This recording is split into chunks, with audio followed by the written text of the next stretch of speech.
Jadi, apa itu teori behaviorisme? Teori behavior merupakan teori perubahan tingkah laku dari sebuah pengamatan yang dicetuskan oleh Gege dan Berliner. Jadi, teori behavioris ini merupakan teori perkembangan perilaku yang dapat diukur, diamati, dan dihasilkan oleh respon pelajar terhadap rangsangan. Teori belajar behavioris ini sangat menekankan kepada hasil belajar, yaitu perubahan tingkah laku yang dapat dilihat. Hasil belajar diperoleh dari proses penguatan atas respon yang muncul terhadap stimulus. Singkatnya, teori behavioris ini adalah belajar dalam bentuk perubahan yang dialami anak dalam hal kemampuannya untuk bertingkah laku dengan cara yang baru sebagai hasil interaksi stimulus dan respon. Selanjutnya, siapa saja tokoh teori behaviorisme beserta implementasi hasil eksperimennya? Yang pertama, Bruce Frederick Skinner. Menurut Skinner, teori behavioris ini adalah hubungan antara stimulus dengan respons yang ditunjukkan individu atau subjek yang terjadi melalui interaksi dengan lingkungan. Skinner melakukan eksperimen dan penelitian yang dapat diaplikasikan dalam konteks pendidikan anak usia dini. Nah, berikut merupakan beberapa pengaplikasian eksperimen Skinner dalam teori behaviorisme terhadap PAUD. Yang pertama, ada penguatan positif pada pembelajaran. Jadi, penguatan positif ini seperti memberikan pujian atau reward chart untuk meningkatkan perilaku positif anak. Contohnya, memberikan pujian saat anak berhasil menyelesaikan tugas atau berperilaku baik. Yang kedua, ada operant conditioning dalam pembelajaran. Menerapkan prinsip conditioning operant dengan memberikan konsekuensi atau penguatan atau hukuman terhadap perilaku anak. Hal ini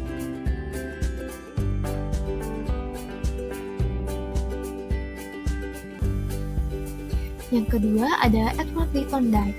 Thorndike mendefinisikan bahwa belajar adalah perubahan tingkah laku yang bisa diamati secara langsung sebagai akibat dari adanya stimulus-stimulus dan respons menurut prinsip mekanistik yang bisa dilihat dari metode belajar trial dan error. Edward terkenal dengan konsep belajar oleh konsekuensi atau yang dikenal sebagai hukum efek.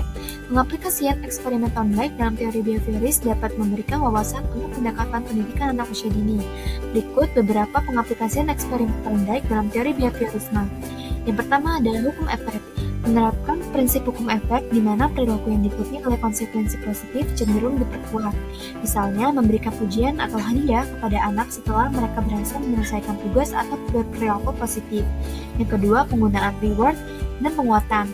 Memberikan reward atau penguatan positif untuk meningkatkan kemungkinan pengulangan perilaku yang diinginkan. Ini dapat berupa pujian, stiker, atau bentuk penguatan lainnya.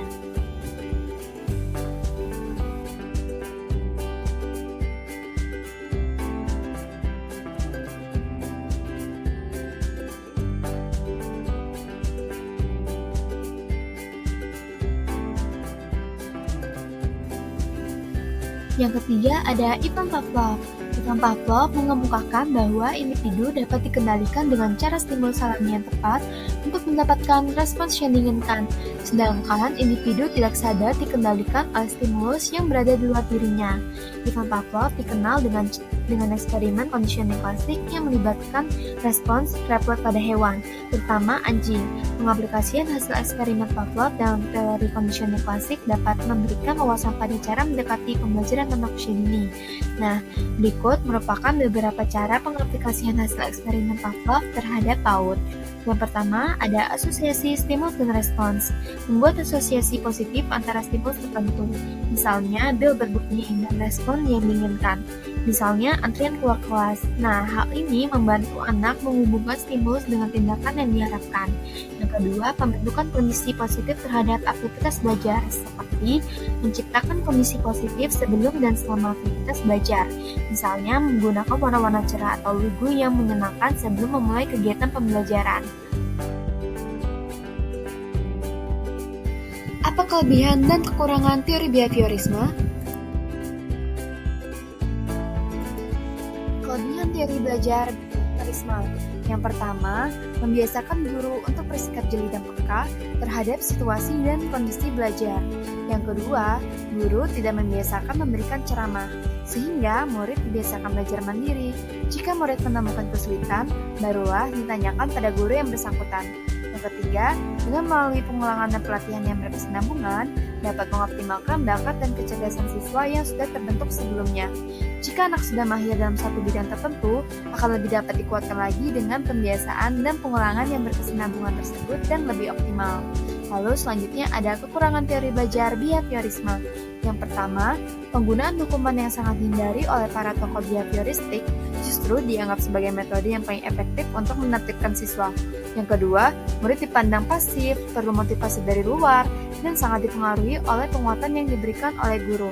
Yang ketiga, cenderung mengarahkan siswa untuk berpikir linier, konvergen, tidak kreatif, tidak produktif, dan menundukkan siswa sebagai individu yang pasif.